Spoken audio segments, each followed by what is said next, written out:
فلما فصل طالوت بالجنود قال إن الله مبتليكم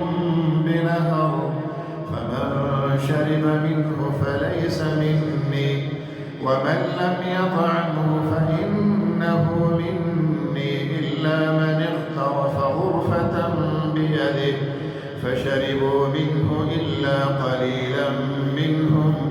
فلما جاوزه هو والذين آمنوا معه قالوا لا طاقة لنا اليوم بجالوت وجنوده قال الذين يظنون أنهم ملاقو الله كم من فئة قليلة غلبت فئة كثيرة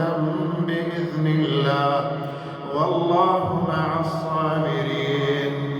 ولما برزوا لجالوت وجنوده قالوا ربنا أفرغ علينا صبرا وثبت أقدامنا وانصرنا على القوم الكافرين فهزموهم بإذن الله وقتل داود جالوت وآتاه الله الملك والحكمة وعلمه مما يشاء ولولا دفع الله الناس بعضهم ببعض لفسدت الأرض ولكن الله ذو فضل على العالمين تلك آيات الله نتلوها عليك بالحق وإنك لمن المرسلين تلك الرسل فضلنا بعضهم على بعض منهم من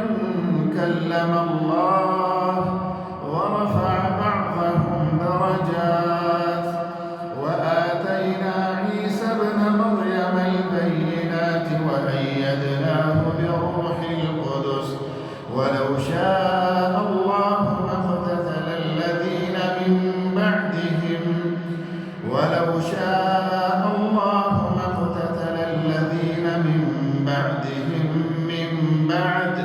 من بعد ما